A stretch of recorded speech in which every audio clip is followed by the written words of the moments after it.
गौ माता को राष्ट्र माता बनाने के लिए क्यों इतना विलंब हो रहा है? सरकार हिंदुत्व की बोलने वाली रहने के बाद में भी फिर भी क्यों नहीं?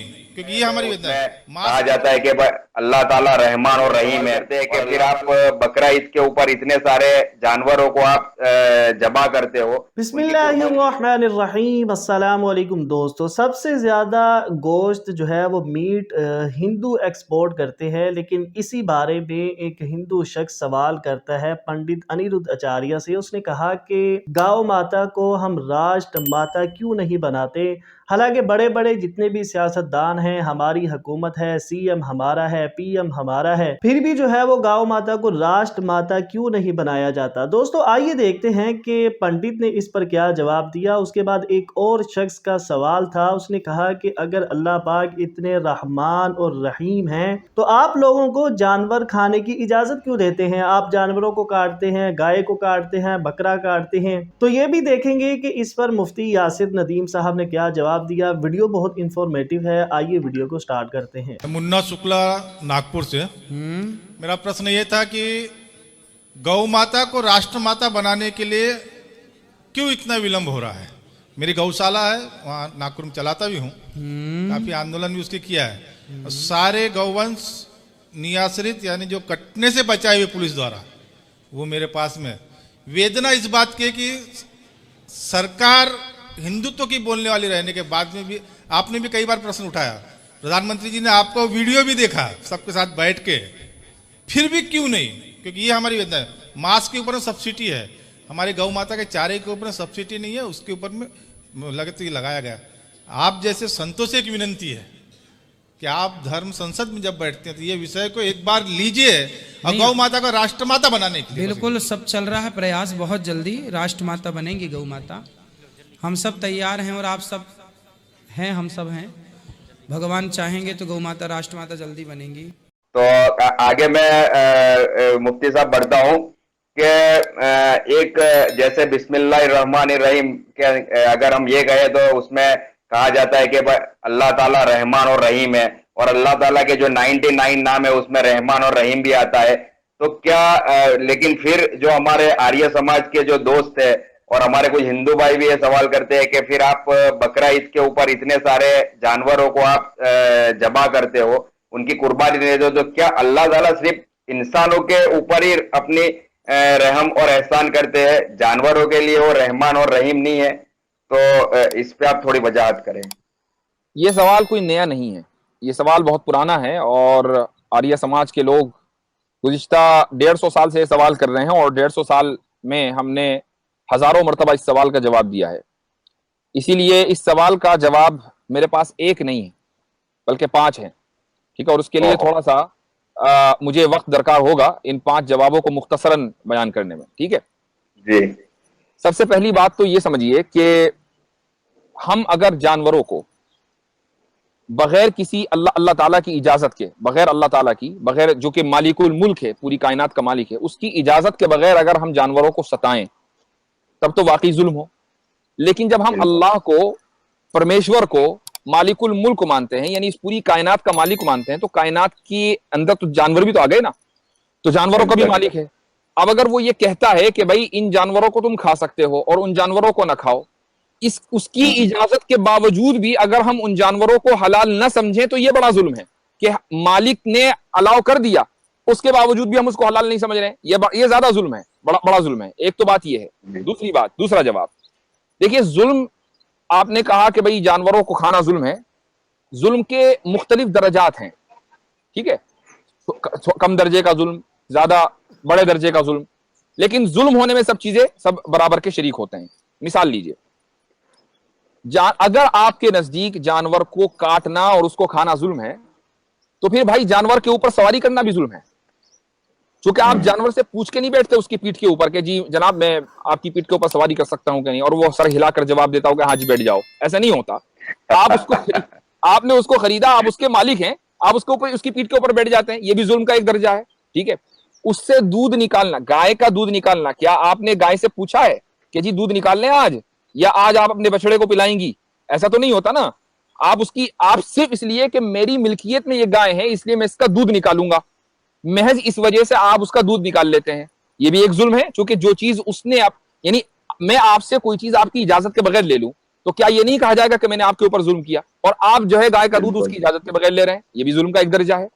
تو ایسے ہی اگر گوشت کھانا یا کسی جانور کو حلال کرنا، ذبح کرنا اگر یہ ظلم ہے تو یہ بھی سارے ظلم ہیں، چونکہ یہ بغیر اجازت کے آپ جانور کی اجازت کے بغیر کرتے ہیں۔ ظلم ہونے میں سب شریک ہیں۔ آپ یہ کہہ سکتے ہیں کہ ایک چھوٹا ظلم ہے، ایک بڑا ظلم ہے، لیکن اگر آپ چھوٹے ظلم کو جائز قرار سمجھتے ہیں اور اس کو مناسب سمجھتے ہیں تو پھر بڑا ظلم جو ہے اس کو بھی جائز سمجھیے۔ ٹھیک ہے، آگے چلیے۔ مثال کے طور پر تیسرا جو جواب ہے وہ یہ ہے کہ ہم بہت آسانی کے ساتھ اس بات کو نارمل سمجھتے ہیں کہ جانور کی پیٹھ کے اوپر ہم سوار ہوں، لیکن جب ہم جانور کے اوپر سوار ہوتے ہیں نا تو جانور کا جو جسم ہے وہ ہمارے جسم کی سواری بنتا ہے۔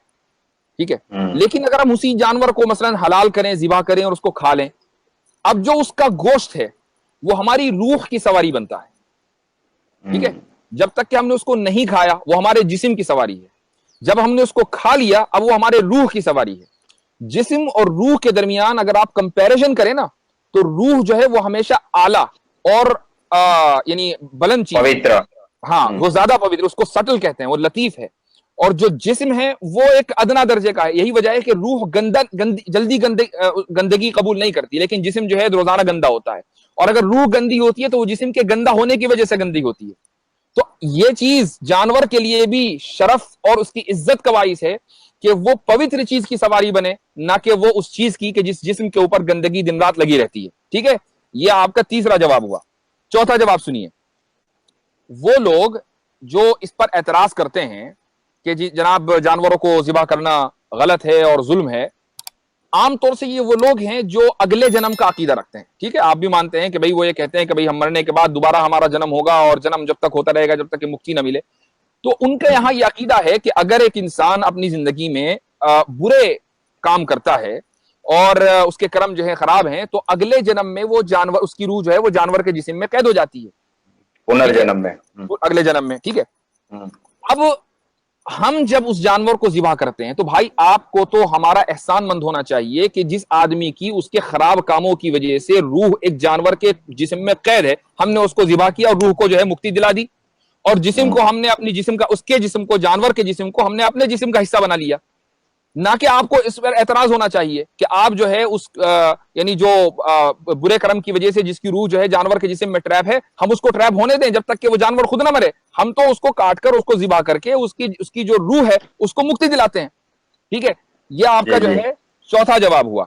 اب پانچواں جواب وہ سنیے کہ اللہ تعالیٰ نے انسان کے جسم میں کوئی بھی چیز بلا ضرورت نہیں بنائی ہے۔ پرمیشور نے، سپریم بینگ نے ہمارے جسم میں، انسان کے جسم میں یا جانور کے جسم میں کوئی بھی چیز بلا ضرورت نہیں بنائی ہے۔ ہر چیز حکمت کی وجہ سے، ضرورت کی وجہ سے بنائی گئی ہے۔ ہماری دو آنکھیں ہیں اس لیے کہ ہمیں ضرورت ہے، ہمارے دو کان ہیں اس لیے کہ ہمیں ضرورت ہے، ہماری ایک ناک ہے اس لیے ہمیں ایک ہی ناک کی ضرورت ہے۔ ٹھیک ہے، اسی طریقے سے انسان کے آپ دانتوں کا اسٹرکچر دیکھیے کہ دانتوں کے اسٹرکچر میں آپ کے فلیٹ دانت بھی آتے ہیں اور نوکیلے دانت بھی آتے ہیں۔ یہ اس بات کی دلیل ہے کہ انسان کو اس لیے بنایا گیا ہے تاکہ وہ گوشت بھی کھائے اور سبزی اور پھل بھی کھائے، دونوں چیزیں کھانے کے لیے۔ اور جو درندے ہیں ان کے اندر صرف نوکیلے دانت ہیں، اور جو جناب آپ کی گائے، بھینسیں اور بکریاں ہیں ان کے اندر صرف فلیٹ دانت ہیں۔ تو اللہ تعالیٰ نے انسان کو دونوں طرح کے دانت اس لیے دیے ہیں تاکہ فطرتاً وہ دونوں طرح کی چیزوں کو کھا لے۔ تو اگر کوئی آدمی یہ کہے کہ نہیں جی جانوروں کو کھانا تو رحم کے خلاف ہے، جانوروں کو کھانا تو فطرت کے خلاف ہے، تو وہ آدمی دراصل جو انسان کا جو بیسک اسٹرکچر ہے اور اس کی جو سائنس ہے اس کو نہیں سمجھتا۔ ہاں اتنا ضرور ہے کہ اسلام نے ہر طرح کے جانوروں کو حلال نہیں کیا ہے، کچھ جانور حلال ہیں، کچھ جانور حرام ہیں، اور اس کی وجہ یہ ہے کہ جن جانوروں کو حرام قرار دیا ہے دراصل اس لیے حرام قرار دیا ہے کہ ان کی طبیعت اور ان کی صفت کا، ان کے اندر جو کوالٹی ہے کھانے کی وجہ سے وہ کوالٹی انسان کے اندر منتقل ہوتی ہے۔ مثال کے طور پر خنزیر کو اسلام میں حرام اس لیے قرار دیا گیا ہے، ایک تو یہ کہ اس کے اندر نجاست اور گندگی ہے، اور دوسرے یہ کہ اس گندگی کی وجہ سے اس کے اندر بے حیائی بہت ہے۔ گورے جو لوگ ہیں، جو گورے انگریز ہیں، ان کے اندر بے حیائی اتنی کیوں ہوتی ہے؟ اس قدر بے حیائی کے اتنا، یعنی انڈیا کے جو مووی انڈسٹری ہے وہ بھی پیچھا کرتے کرتے تھک گئی لیکن وہاں تک پہنچی نہیں پاتی، وہ بے حیائی میں اتنا آگے نکلے ہوئے ہیں ویسٹرنز۔ اس کی وجہ یہ ہے کہ دن رات کی ان کی خوراک جو ہے وہ خنزیر ہے۔ اس بے حیائی کی وجہ سے انسان کے اندر بے حیائی آتی ہے، اس لیے اسلام نے سور کو، خنزیر کو مسلمانوں کے لیے جائز قرار نہیں دیا۔ اسی طریقے سے جو درندے ہیں ان کو جائز اس لیے قرار نہیں دیا چونکہ درندوں کے اندر جو صفت ہے وہ ہے بد اخلاقی اور خود غرضی۔ अगर दरिंदे को भूख लगेगी तो वो सामने वाले को मारने में 2 मिनट नहीं लगाएगा, सामने वाले जानवर को, उसको सिर्फ भूख लगने की देर है, वो खुद गर्ज है। इसलिए दरिंदों को और खिंजीर को इस्लाम में इंसान के लिए जायज करार नहीं दिया गया है। हाँ, जिन जानवरों के अंदर ऐसी सिफात नहीं है उन जानवरों को हलाल करार दिया गया है। ये एक बुनियादी सी कॉन्सेप्ट है इस्लाम का। अगर इस कॉन्सेप्ट को आप समझ लेंगे तो कोई एतराज नहीं होगा, कोई आदमी एतराज नहीं करेगा कि अल्लाह ताला ने जानवरों को हलाल करके उनके ऊपर तो रहम नहीं किया, बल्कि उनके ऊपर रहम किया है, इसीलिए हलाल किया। तो दोस्तों ये थी आज की वीडियो। उम्मीद करते हैं वीडियो अच्छी लगी होगी। ऐसी ही इंफॉर्मेटिव और इस्लामिक वीडियोस के लिए चैनल को सब्सक्राइब करें। मिलते हैं नेक्स्ट वीडियो में। अल्लाह हाफिज़।